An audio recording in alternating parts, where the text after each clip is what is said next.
should be afraid. You're dead.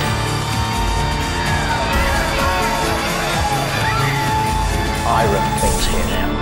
Entities, ghosts, spirits. I've just seen a ghost. If I was you, I would be very afraid. I was frightened. People leave this room feeling violently sick. This is the morning before I suffer. I sat down to write my last lines to you, thinking that my soul will shortly be at rest in heaven. This is my worst nightmare. Are there any spirits here with me now? Sleep well and don't have nightmares.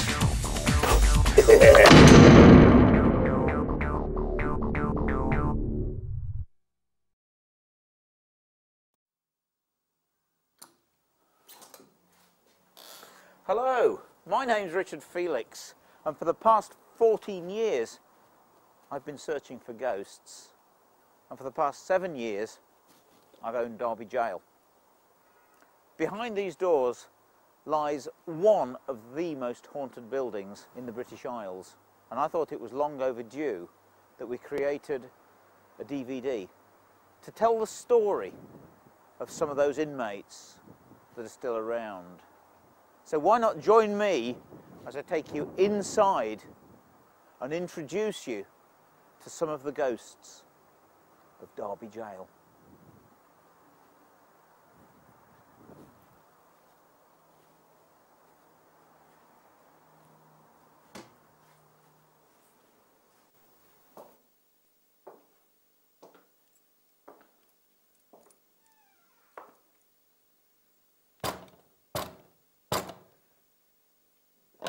Hey up! Let's think our appointments here. Hang on. I knows your face, don't I? We've had you in here before. I never forgets the face of a felon, you know. I'll open up for you.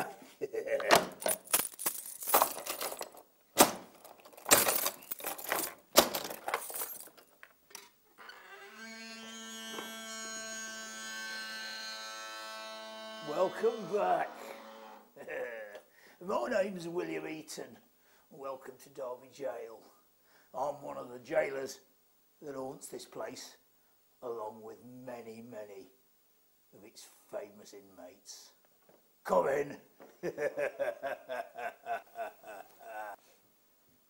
Mr. Eaton, good day to you.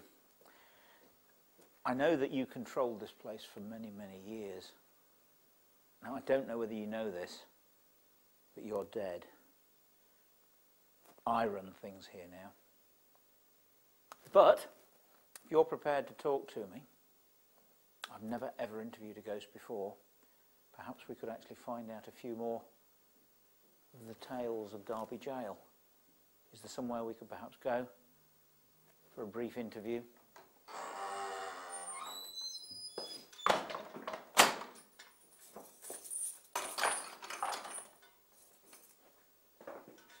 To the cells. Why not? Thank you very much. Oh my God.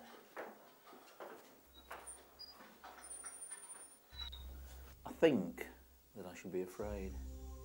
Yes, if I was you, I would be very afraid. William, is it all right to call you William? No, it won't be all right. Mr. Eaton, to you. Tell me something. How do you become jailer of Derbyshire County Jail? I mean, did you get paid for it? Paid? Course not. He'll get paid. He gets the money from the inmates. See, I robs them, just like they used to rob other folks. I makes things very, very difficult for them in here, because that's what they deserve, see. And in the 39 years that you were actually here as jailer, I would imagine you saw lots of changes. What were conditions really like here? 39 years here. 39 years. as jailer. 1793 till 1832. That, my friend, is a long time. I've seen some changes, but our run's a very clean jail here. In fact, we scrapes the walls every 6 months. And tell me, who were some of the most memorable inmates? Those people that, for want of a better word, were guests of yours. Memorable inmates, I should say so. Well, 39 years of them. It's hard to remember them all. I think we start with James Preston. Poor old devil, he was 70. We hanged him for the murder of a bastard child. Says he didn't do it. Told me he didn't do it. And I believes him. He still lingers round here with me. Still haunts the place. Waiting for justice to be done. He'll not get that. He'll be here forever. 1812, that was a good year. We built a new drop up here in front of Friargate. Before then, we used to take him in a cart all the way to Normanton Road. They used to sit on the back of the cart, on top of the coffin they'd made for themselves in here the week before their execution. Chalked the name on top of it, we did, so we knew who it belonged to. And we took them up to the top of the road and hanged them there. Very inconvenient that was, very difficult to get the horse and cart through the crowds of people lining the way all the way up Green Lane. Stopped at every pub they did on the way, bought them a pint. By the time they got to the gallows, they didn't care anymore. So anyway, they devised this new drop with a trapdoor, but they didn't die any quicker. All it was a more convenient way of taking the ground from underneath them. The rope was tight, you see, but if they got a few bob left, if I hadn't taken it all off them, they'd give it the executioner and he'd hasten their end. He'd climb up the ladder, stand on the shoulders and push down. Strangled them quicker, you see. And if they didn't do that, him and his mate used to grab hold of the legs, fall down on them, play bell ringing, and that strangled them and all. That's where the saying comes from, pull the other leg. But what about 1817? Did I have a good year? Oh, 4 men hanged for setting fire to haystacks in front of the jail. Poor devils. And then, of course, same year, Pentridge Revolution. Brandreth, Turner and Ludlam. Guess what? Can hang, draw and quarter them they were. The Prince Regent signed the death warrant. So we hanged them for half hour, cut off their heads one at a time. You know, it took them 3 blows to take off Jeremiah Brandreth's head. He wasn't happy about it. Thought he was going to go to hell. That's why he's still here. That's why he still lingers round this place to this day. Well, would you risk it? Would you float up to the pearly gates and expect St. Peter to let you in? No way. That's why so many of them still down here with me. We don't want to go to hell, do we?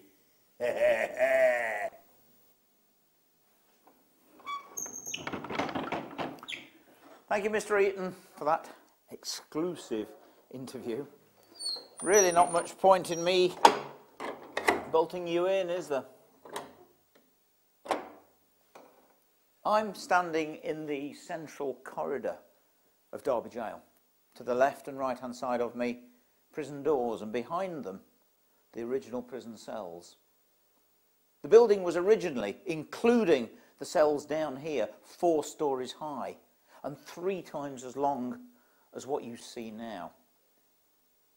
It was built in 1756, the second of 3 county jails here at Derby and was demolished in 1840. Luckily for us, they preserved the basement cells, the dungeons, the condemned cells, the night cells as foundations for the new tenemented houses that were built in 1840. Before 1588, there wasn't a jail here at Derby. After a statute passed by Henry VIII, giving us the right to have a jail here, it took us until the reign of Queen Elizabeth to build one.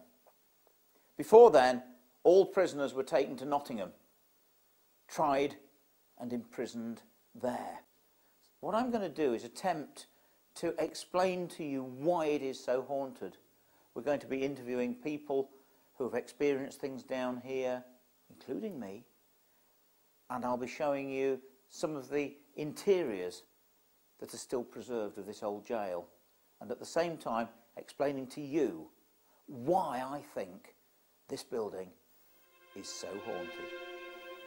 Hi, my name's Ed Felix, and for the past 5 years I've been conducting ghost walks and vigils inside this building, Derby Jail. During that time I've heard so many stories from people that have visited here and people that have stayed here of ghostly phenomenon. Not only during the vigils, but even when people have been here for a few minutes as part of a ghost walk, things have still happened. Strange smells, such as roses inside the cells. Bumps, bangs, dramatic drops in temperature. Even figures being seen. So many of these stories over the past 5 years. So many of them that we can't find a logical explanation for. Are they really ghostly? Are they in people's minds? Even as a skeptic, I have to believe some of the stories that people tell me. Some of them will be recounted during this DVD. Maybe you could shed some light on it if you come here one day. Who knows? Is this place really haunted? Patricia, as resident medium of Derby Jail, Yes. how haunted is it? Well, each time I come down here, it's different. I've seen quite a lot of different entities, if you like, shadowed figures, a large one over near the fireplace, which when I turned to look at it dispersed, but was certainly there on the periphery of my vision for quite a while. Having gone into the cells at various times, I've seen the silhouette of a man in the debtor's cell, halfway down on the left-hand wall, and quite a tall man. Down the corridor to the left here, I've seen a head-height haze, which is like the heat haze that you get on a road. Well, and that's what moved I along. saw, of course, down there. Saw it moving along there. One night I'd got a long journey home. It was a cold night, so I nipped into the loo before my long journey home. Happened to glance across at the debtor's cell, and as the door was slightly open and we'd left a candle in there, I saw a little bare foot just by the candle, and as I looked and concentrated on it to see I'd really seen what I thought I'd seen, it dispersed. I've also heard quite a lot of noises in the debtor's cell and in the condemned cell, seen people overcome with emotion for no apparent reason, and we've seen a lot of spirit lights. We also have a child who wanders round and about. People have felt him take their hand. He still comes and goes. He's not a regular visitor, but he does come, you know, often enough to be known that he's still around and still interested in what we're doing. I think that we're still finding people, entities, ghosts, spirits. They've not all shown themselves yet. As I say, it does change each time I come here. The energies vary, but there are things that are still being found, and it's always interesting, always interesting. So there are lots of different spirits. Lots of different spirits. We're not talking, obviously you see a grey haze, a dark shadow, you hear footsteps. I mean, Yes. that could be the same ghost. It could be, and of course different people work in different ways. They'll sense things in different ways. You get clairsentience, where you will pick up fragrances, emotions, aches and pains, all of this sort of thing, and that may be somebody's forte. That will be how they tune in or communicate. you'll get others that will give you information clairaudiently, and some people will pick up quite strongly in that way. But you'll also get people whose strength is clairvoyance, and they will see things either out there or in here. And so we'll all be getting information in different ways, but some of these informations may overlap.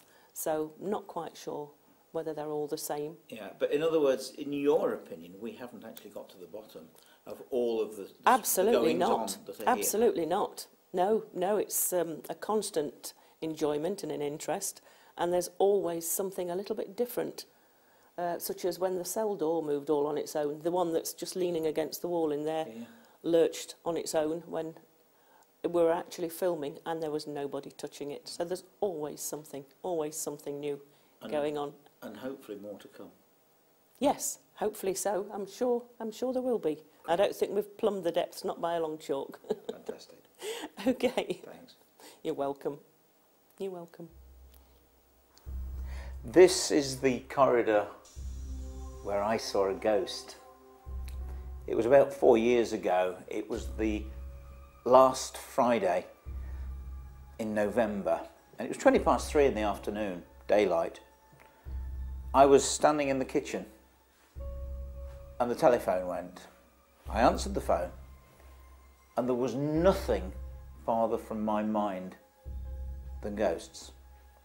Chatting away to this chap from Derby City Council when this grey figure glided down this corridor, and it was only when I looked through this window that I saw it gliding past.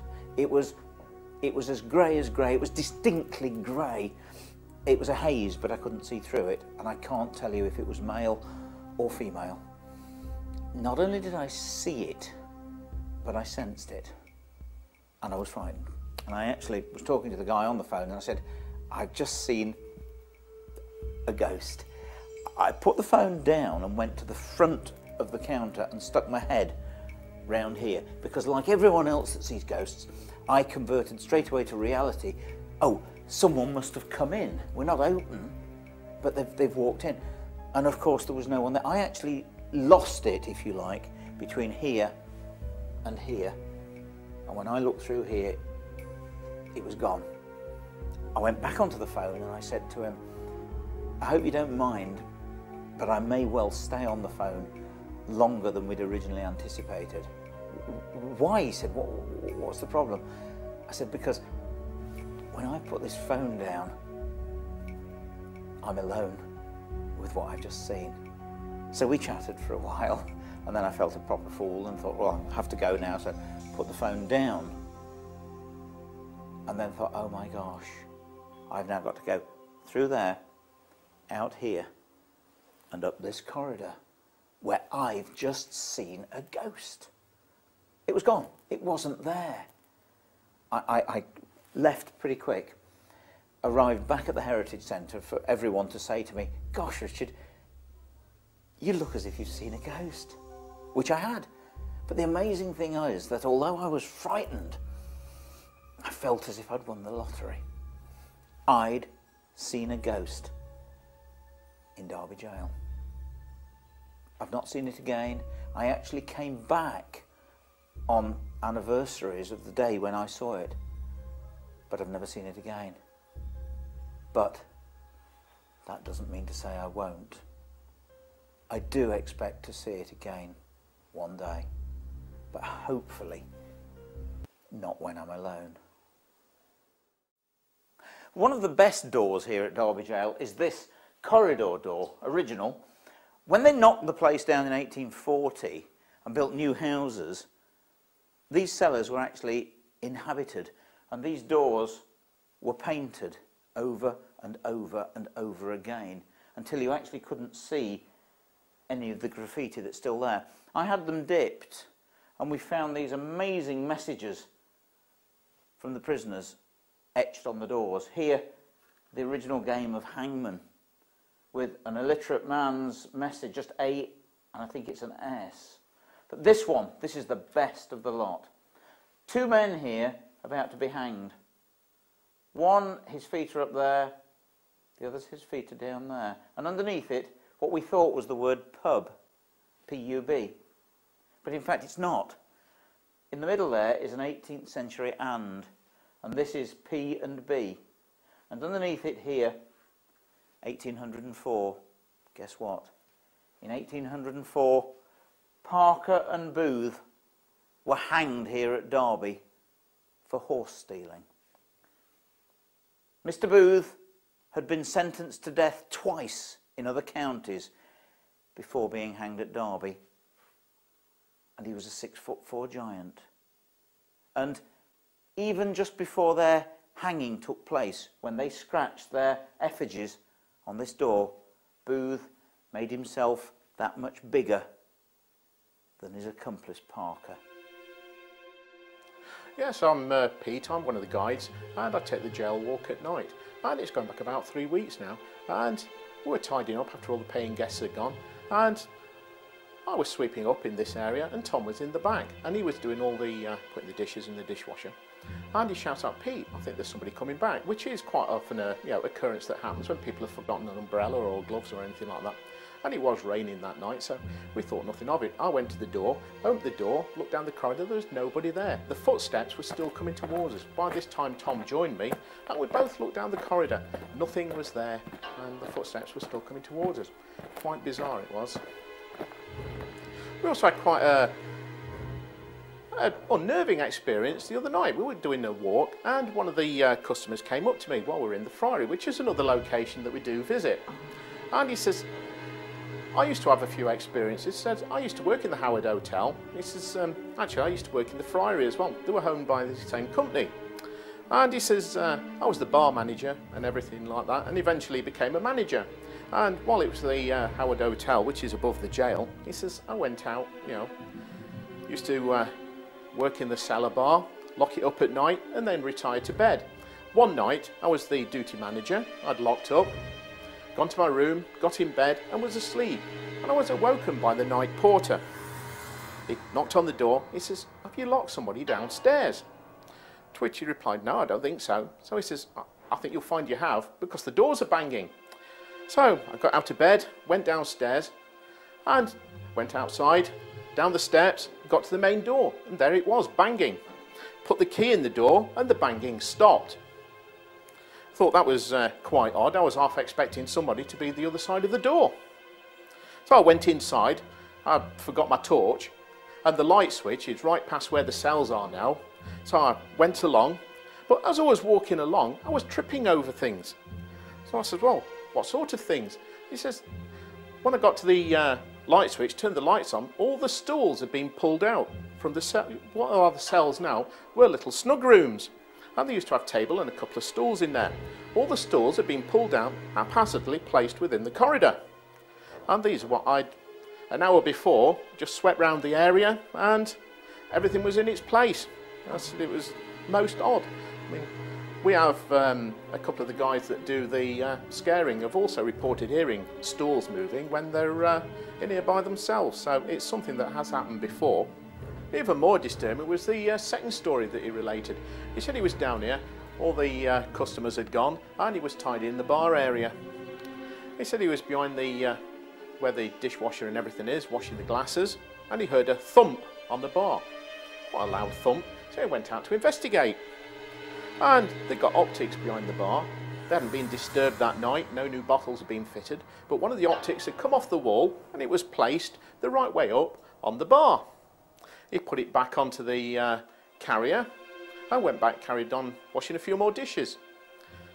He heard another thump, went back outside, investigated again, and a different optic this time had come off, and again it was upturned, lying on the, the right way up on the bar. So he put it back on, third time lucky, went back in and started washing the glasses again. He heard another. At this point, he says he'd had enough and decided to lock the place up for the night and never came back down, that night. He had got a third story, and it related to the hotel, and it was actually the kitchen area of the actual hotel, which was above. He said he'd locked everything up, and he was going round opening up in the morning. He knew where everything was because he'd locked up the night before. He went upstairs, or went to the kitchen area, opened the door. He said it felt a bit funny and something caught his side about eye level. And as he opened the door more, he heard a clatter. And there was all the crockery on the floor, all the knives and forks. And what it was, he'd seen them hovering at eye level and they just dropped. And he'd only cleaned them the night before, placed them out onto the draining board, and they were all in the middle of the floor.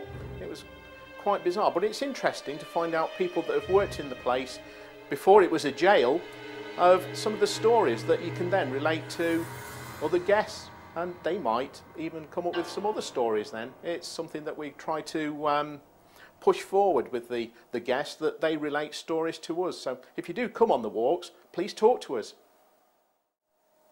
This cell is as haunted as any other, and obviously you know why.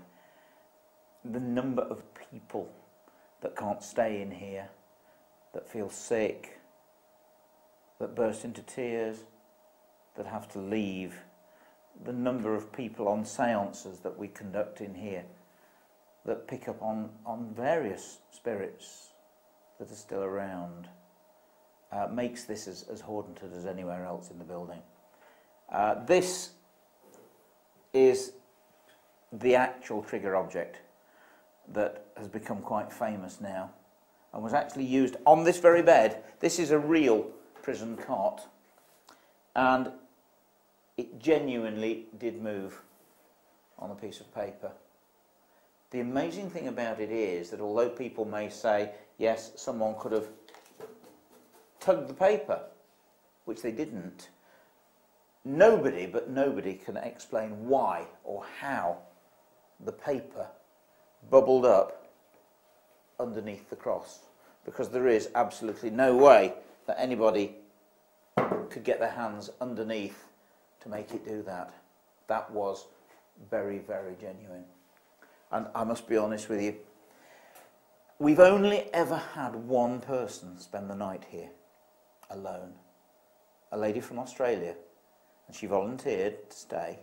The following morning, she asked me if I paid someone to walk up and down the corridor outside. And I said, no, of course not. No, I let you come in for nothing. No, I wouldn't pay anybody to do that. She said, well, someone was. Perhaps it was the cleaners upstairs. And I said, I'm sorry, it's a Saturday night. No cleaners on Saturday night. She said, well, I actually tried to get through the whole night without using my torch. So in other words, she was in here in the dark. But she said, about 3:30, and of course, it's always about 3:30 in the morning. She said, I was lying on this bed in my sleeping bag when I felt something pulling the sleeping bag off me. I sat up, she said, and grabbed hold of the sleeping bag and pulled it back and said, is there someone here? No reply. She said, I went to settle back and noticed that my pillow had gone. So she said, in the dark, I reached down to find the pillow. The pillow wasn't there. So I had to get my torch. I shone the torch into the corners of the room and then realised that the pillow was by the door. She got up, she picked up the pillow, she put it back on here, and she went back to sleep. How she managed that, no one knows. Well, I've been doing ghost walks and vigils for nearly 5 years, centred around this building, Derby Jail. For the majority of the time that I've been doing it, I've never really experienced anything that I can't find a logical explanation for. Until one night in particular, inside this room, the condemned cell, with a group of people, funnily enough, who were actually jailers from Stoke-on-Trent. We came in here to do a session of table tipping. Up until that day, I didn't believe in table tipping. I thought that it was just people getting carried away, moving a table subconsciously. Well, that night, something definitely happened in here. 6 of us, in fact, sat round a table just like this one in front of me, with our hands resting on the table, and we started to ask questions. We asked for some kind of movement of the table to show us if there was anybody here from the spirit world. Well, the table started to rock. Being sceptical, I asked everybody to put their hands lightly on top of the table with no thumbs. It continued to rock. Still asking more questions, the table then started to shift round in sections to the point where two ladies were actually stuck between this table and the wall, pinned up against it. We then travelled from here at the back of the cell in different sections, staggered right up to the door and almost got halfway out into the corridor outside. I'd actually turned the lights on halfway through to try and find if somebody was messing around, if somebody was kicking it. Nobody was doing it. I can't find a logical explanation as to why that happened. Was it ghostly? Was it us getting carried away? I don't know. I'm now in the debtor's cell here at Derby Jail. Not quite so bad. You've actually got a window. You've got daylight. You can see out, which is quite something. The reason we know it's a debtor's cell is because on the door of this cell is an amazing message from J. Taylor of Measham for a £10 debt, 1807. If you owed money, you were imprisoned. You were not allowed out of prison until you'd paid your debts. The idea was that you were allowed out of the jail in the daytime to work in one of the day rooms. Big window, fire, and if you were a tailor, shoemaker, then you brought your wares in with you and you worked. And then you sold your wares either to visitors at the jail or possibly even the inmates. But before you left the jail, you had to pay all of your debts, including the debts of the jailer. That was for extra straw, beer and wines, food and candles. And then before you left, you had to pay the blacksmith to knock off your chains. This, again, is very haunted. In fact, some say more haunted than the condemned cell which is next door. On many occasions, people leave this room feeling violently sick. When this room was being done up, the builder, John Toon, he was here alone working on this window, repairing it. Twice while he was in here on a Saturday, the door to this cell closed, as if by unseen hands. He thought it was his son, Jason, who'd come back and was playing tricks on him. But unbeknown to him, Jason was in Nottingham with his girlfriend shopping. He also said he felt violently sick and had to keep leaving the cell and going outside. John's comments were, probably the coffee I had that morning.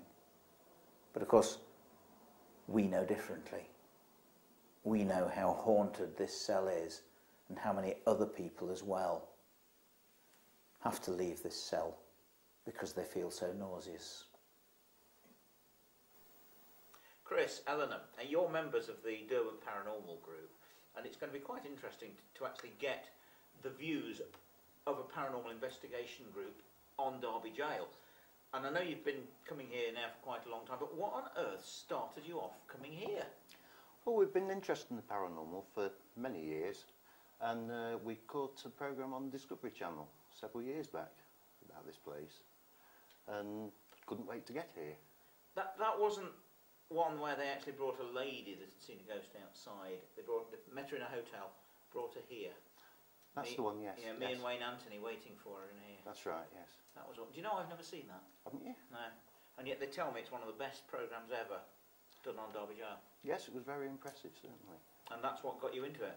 Yes, yes. That's what brought us here in the first place. And since then, of course, it's what? I mean, it's escalated. We can't keep you away from the place, can we? No, absolutely not. Because I mean, now you obviously do sleepovers here for the. But I mean, this is what I want to know. This is a jail. All jails are haunted. We know that. But why is Derby Jail as haunted as it is?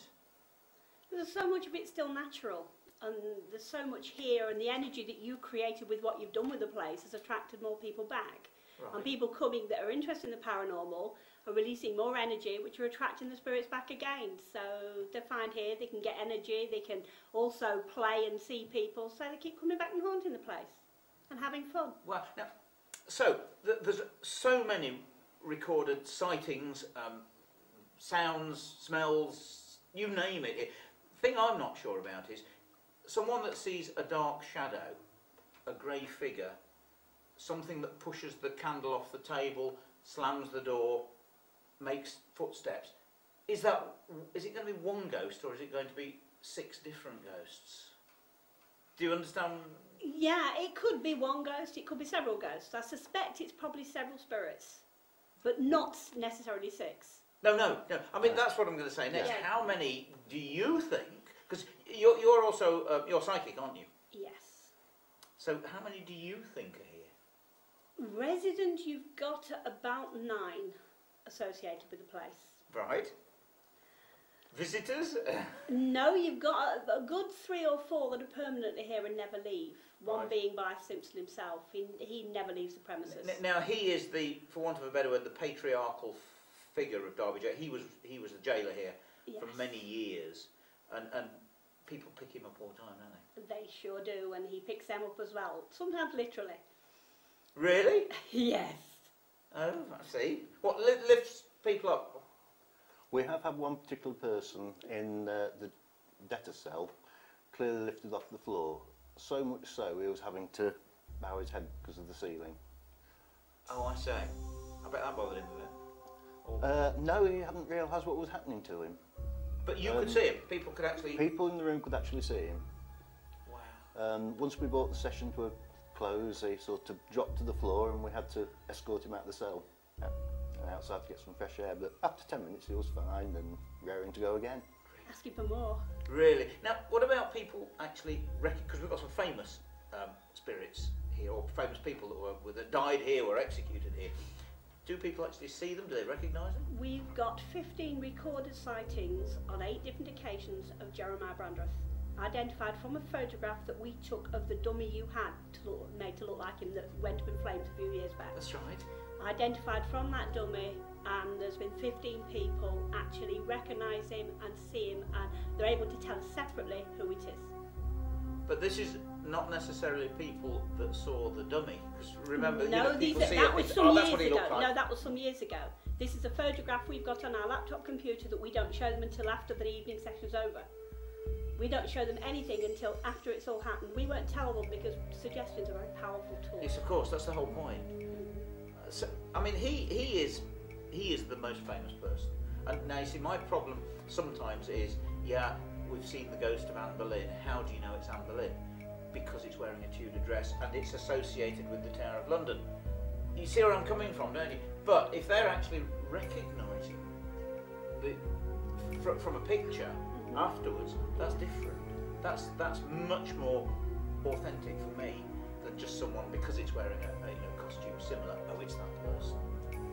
No, they see black shadows to start with and they feel something there, right in front of the nose. And then they'll start to focus and the face will come in. They don't see the body, they don't tell us how they're dressed apart from this tricorn hat and the hair, and then they describe him and we show him the photographs later and they actually say yes, that's him, and then we tell them the name.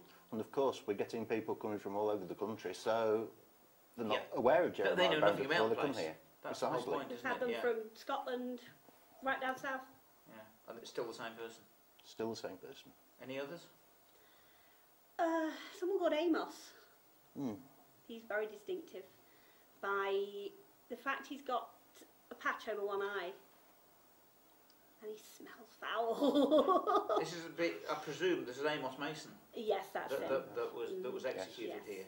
Yeah. Hence the fact he's obviously still around then. He comes to visit Simpson to get his own back. Really? Do you have arguments and not fights as such, but I mean, in the spirit world between them? Yes, they try and stop each other communicating with us and squabble over things, and yeah. Wow. Now tell me something. Your spirit guide, which Thomas. I didn't know about until you mentioned today. Thomas, I didn't know myself until I read the Penny Dreadful here, because he told me what he'd done. I knew exactly what he'd done. This is Thomas Hopkinson. Yes, I found that a few visits ago when you were actually moving from the Heritage Centre to here. I was reading the Penny Dreadful. Yeah. And it wasn't until I read that I realised that my Thomas is Thomas Hopkinson that was hung for highway robbery. Well, I'll Bad be lad in life. Oh, he was terrible. I mean, he was sentenced to hang for setting fire to haystacks in 1817 and should have been hanged with 4 others, but he turned King's evidence against them, got off with his life, and I think he was only 19 or 20 when he was finally hanged. But he was a bad lot. And yet you say that he's a nice lad. He never harmed a human. No, there you are. You see, he did a lot of bad stuff to animals. He stole a lot of stuff, and then eventually was caught for highway robbery. Oh, we trust him with our lives. Really? Do you know that is for you to actually be in contact with him, Thomas Hopkinson, because I've read about him in great detail. We have things about him in here. That is amazing. One day I'll sit in on a séance with you and see if I can have a word with him. With pleasure. Because that would be quite something. Well, you're welcome to join us. Now, you've also, of course, over the period that you've been here, you've got quite a lot of stuff on tape, on camera, recorded, EVP and stuff, have you? EVP mainly, yes. Unfortunately, they don't seem too keen to play for the cameras. Really? So tell me something, just to finish. How haunted is Derby Jail? It's one of the most haunted buildings I've ever been in.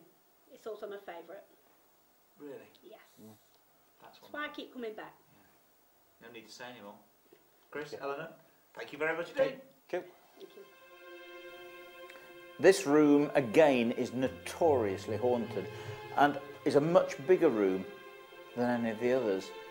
There are various reasons for that. Number one, this was used as a day room. It had a large fire and a big window. And if you were a debtor, then you would be allowed in here to work. You could keep your fingers warm and you would have light to be able to work. But much more important than that, this was also known as the association room. And the trauma, the despair, the anguish and the tears that would have been shed here in this room makes it probably one of the most haunted rooms of the whole jail. Before you were executed, this is the room you'd be brought to meet your family, to greet your family, to say all of your farewells to your family and your friends, here in this very room. In 1817, before Jeremiah Brandreth was hanged and beheaded, his wife and children walked all the way from Sutton-in-Ashfield to Derby to say their farewells to him here in this very room. And how many more miserable wretches were brought in here to say goodbye to their loved ones. The emotion that must be emblazoned, impregnated into both the stone and bricks here in this room means that it is extremely haunted. Various people have been seen. A man has been seen sitting in a red coat here in the corner. A man with a bald head and a leather body warmer but with no sleeves has been seen in here. Frequently dark shadows are seen in here, and again an awful sense of uneasiness is sensed here in this room. A few years ago we had an email from a gentleman who was finishing a ghost walk, and the email said, "I have ventured this email to save the embarrassment of disbelief. Last night I was on your ghost walk with my wife sitting in the corner at the round table. Your guide was finishing off standing by the doorway, and I noticed a figure that was suspended behind him as if it was hanging from the wood above the door of the cell. It was wearing either a black shawl or a black shroud, and it was above the floor, very gently swaying backwards and forwards. I thought it was one of your lads acting daft, until I realised that no one else in the room was laughing. Even my wife didn't see it." He then went on to say, Could you explain this to me? Could you tell me if anyone has witnessed this before? Which they hadn't. But what we did do was sent him a copy of a penny dreadful here in this room concerning John and Benjamin Jones, burglars from Ashbourne, who hanged themselves in the cell the night before their execution. The following morning, the jailer came to get them out, and he found the two brothers hanging dead from the wood above the door of the cell. The jailer fetched the prison surgeon to bleed them, to revive them, but they were dead, and they buried them beneath the gallows in unconsecrated ground. Now, I don't know whether this room was also used for a period of time as a condemned cell. Did that gentleman actually see one of the two Jones brothers, a reenactment of their suicide, when he saw one of them hanging above the door of this cell? Nobody knows. Now, as the association room, this room would also be used on the morning of a hanging. This was the biggest room down here, and the local magistrates, the High Sheriff, and various invited guests would come here to this room. Before the execution, they would have a hangman's breakfast of devilled kidneys and bacon. And then the condemned would be brought into this room. They would be able to view them, to talk to them. And then the hangman would come in with his rope and his straps, and would fix the halter or the rope over the neck of the poor condemned person. The blacksmith would come in here as well and knock off the heavy chains like this that would have been round the neck and round the legs. These would be knocked off before the execution, and the hands would then be bound in front, not at the back, and the legs, of course, were never tied. Then the unfortunate person or persons would be led out of this room with the procession behind them to the gallows. No wonder this room is so haunted. Well, my name's Paul, as you said. I'm one of the lucky few people that get to work here all night long with members of the public. We get to spend literally all night doing fantastic things. We do everything from sounds to glass divination, table tipping, to just plain old vigils where we're sitting in cells in the complete dark. Now, unlike most haunted buildings, we do find that this place, above all others, has such a phenomenal amount of energy just absorbed in the actual foundations of the building, that no matter who comes or what we do, there is always something to find. And even though I've been doing this for over 1.5 years now, every night I always find something new, which is phenomenal. Myself as a paranormal investigator, I find it absolutely fascinating that I can always seem to find something new to experiment with. I mean, we can set up night vision cameras, we can walk around with EMF meters, ionization, laser thermometers, all these wonderful gizmos and gadgets to prove to people that the spirits are here. But at the end of the day, you don't need any of them. All you need to do is stand quietly with other people in a dark, condemned room, and before you know, the spirits are literally crawling out of every corner. Not to try and come and hurt you, just to come and greet you, to come and find out who you are, why you're here, to tell you why they're here. And that's a fascinating thing. Of all the people that have spent time in these 4 walls, now I'm one of them. I've spent as much time here as a condemned man. You know, sometimes I feel maybe I was a condemned man and that's why I've spent so much time here. But you can't get away from the fact that there are so many spirits and so many wonderful things to find here. I'm quite lucky because we do, like I say, we do play with the night vision cameras, the EMF meters. So over the period of time, it's sod's law that we're going to find so many things actually caught on camera. We have lots and lots of archive of orbs. You know, we have archive of dust to compare them against. We have archive of shining torchlights to see dust in the beam of the torchlight, to show there is millions of dust particles in the air constantly. But to say if you record 12 hours of footage and see just 3 dust particles, it can't happen. You know, we've caught on camera shadows around the jail when there's been no possibility of a human shadow. We lock off cameras, lock off areas, set motion sensors, and all these equipment constantly and always seems to get triggered. Or they seem to pick things up on camera. We can spend the rest of the night then looking for the logical reason to find why there would be a shadow on infrared camera, past the point where no human would go. But they are there. One of them particularly seems to the eye to be wielding an axe, slowly but surely lifting it high above his shoulders, pausing for a moment, just to bring it bludgeoningly down on some poor guy's neck. Maybe it is the replay of a memory. Maybe it's an actual spirit. Whatever it is, it interests the hell out of me. After they no longer used the cart to convey the prisoners to the county gallows at the top of Normanton Road, they built what was called the New Drop in 1812, literally behind me, right in the centre of the building. The first 2 men hanged there were Tomlinson and Cook. They were burglars, hanged in public, as all executions were.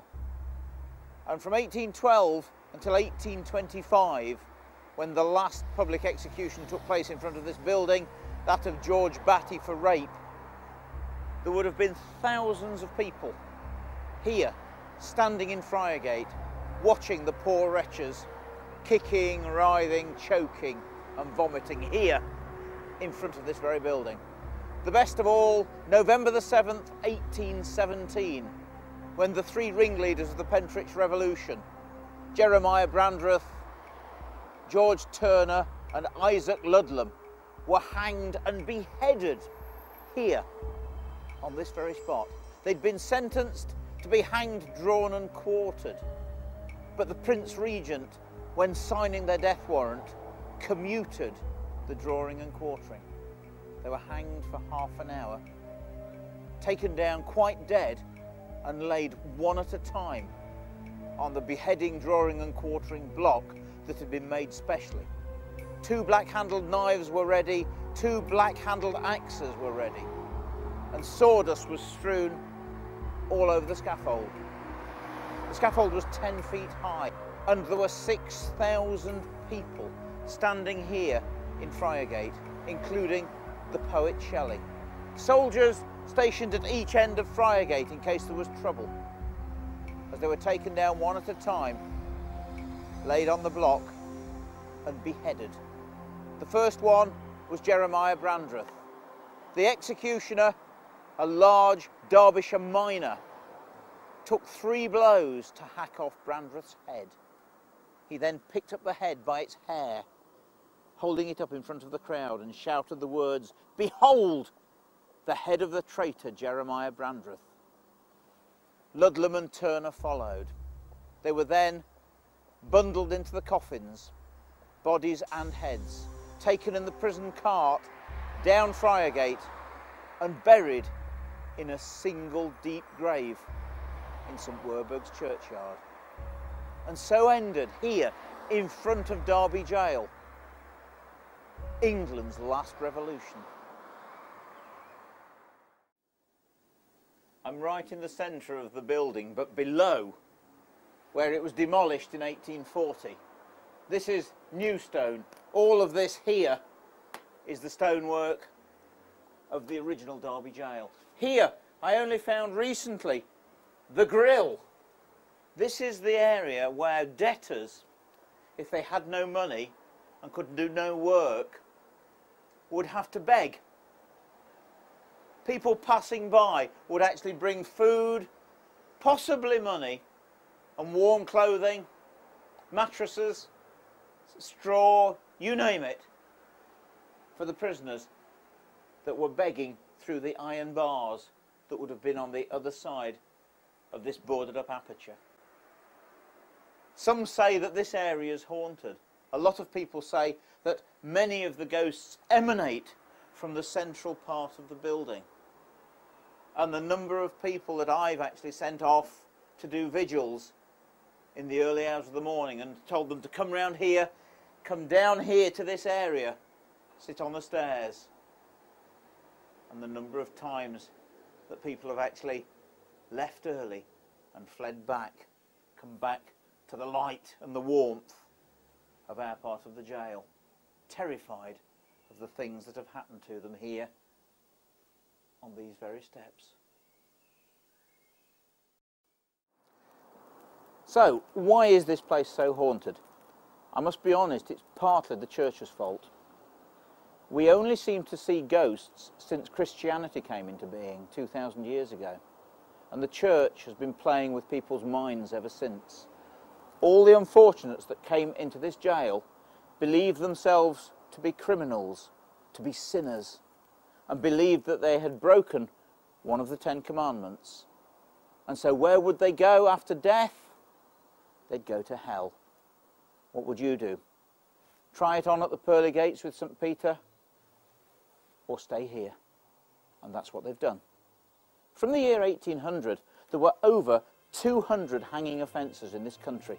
You could be hanged for poaching, burglary, stealing a horse, appearing on the street with a sooty face. You could also be hanged for murder. So you may as well be hung for sheep as a lamb. So how do you make the punishment fit the crime if someone's done a murder instead of stealing a sheep? Playing with their minds again. Most people in the olden days craved a decent burial. They wanted to be buried in consecrated ground with the last rites, a burial service and a headstone. And they also wanted to be buried whole. Part of the sentence for a murderer was that after you were hanged, you were either publicly dissected in the Shire Hall in St Mary's Gate, or gibbeted. That's hung up 30 feet high in a metal cage near the scene of the murder. In both those instances, your body would not be whole. In the case of gibbeting, the crows would peck at your eyes and peck at your flesh until there was nothing but bones lying on the ground. With dissection, of course, you were carved up into small pieces. The bones were boiled to remove the meat and then made into skeletons, and your skin was tanned and possibly made into books telling the story of the crimes that you'd done. In other words, you were never buried and your body was not whole. And of course, people believed in those days that on the day of judgment, when the last trumpet was blown, if the body wasn't whole, the spirit and the soul wasn't whole. And where would you go? You would be condemned to eternal damnation and burn in hell fire. The poor unfortunates spending their last nights in the condemned cells here were more in fear and trepidation of what was going to happen to them after death than the actual hanging. Because remember, life was very cheap in those days. People lived with death all the time. It was the fear of what was going to happen to them afterwards that caused them again to hang around, to stay here, to remain on this planet, on this earth, rather than going and trying it on to get into heaven, because they believed they wouldn't. They believed they were going to burn in hellfire. What they didn't understand, of course, was that in fact we go to another plane, another spiritual level. There is no judgment. We judge ourselves. And I think to a certain extent it's our duty, running places like this, to tell some of those poor unfortunate souls and spirits that still linger that actually they can go. And of course, often after ghost walks or vigils, when people leave this place, we have to explain to them that the only way that some of these spirits or souls can ever gain release from this place is by following them home. This is my worst nightmare. It's 3:30 in the morning. There isn't a soul in Friargate, and I'm here alone at Derby Jail.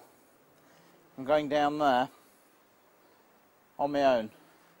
All I've got with me is this camera and a box of matches.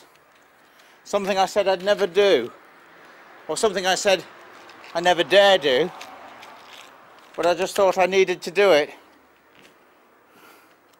for this DVD.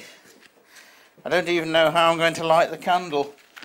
There's only one way, and that's to put the box of matches in my mouth and strike it. Yes, candle.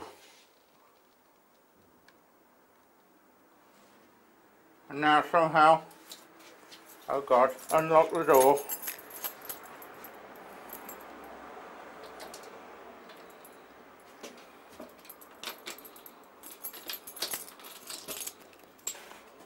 Here we go. Oh God. It's just me and whoever's in here. Candle. First time ever. Tell you something. Don't like it. Very quiet. Very still. What I'm going to endeavour to do is to go into the condemned cell on my own. 3:30 in the morning. Here we go.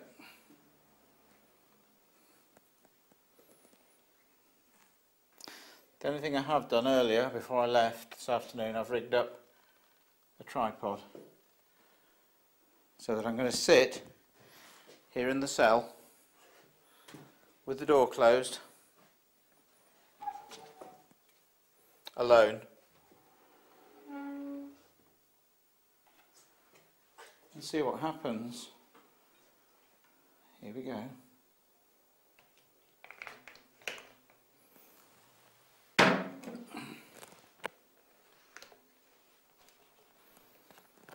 William said, whatever you do, Dad, make sure that the tripod is properly fixed onto the camera, otherwise you'll lose £2,000 worth of camera. Don't feel too bad, surprisingly enough.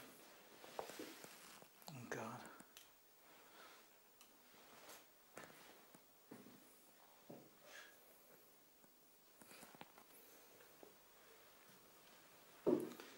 Just me, a candle,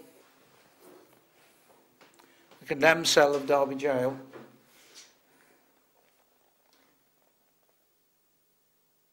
Sit and listen, sit and wait. Hear one or two people walking by, coming home late from the pub.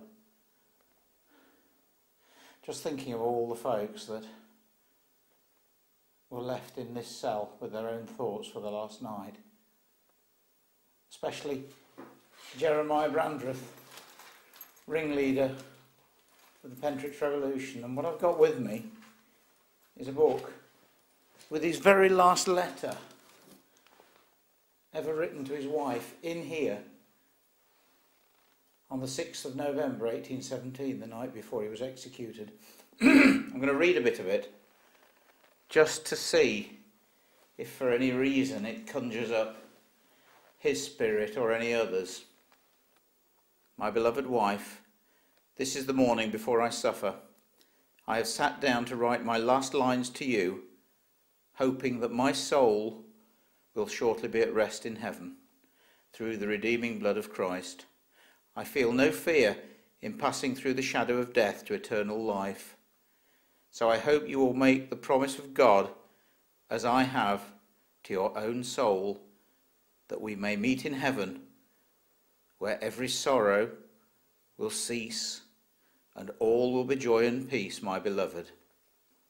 My dearly beloved wife, this is the last correspondence I can have with you, so you will make yourself as easy as you possibly can, and I hope God will bless you and comfort you, as he hath me. So my blessing attend you and the children, and the blessing of God be with you all, now and evermore. Your most affectionate husband, Jeremiah Brandreth. Jeremiah Brandreth, are you here with me now? Are there any spirits here with me now? If there is anybody here in this cell or in this prison with me now, surprisingly enough, I'm not afraid. If you are there, would you make contact with me now, please? If there's someone there, would you tap? Tap twice if there's someone here in the cell with me now.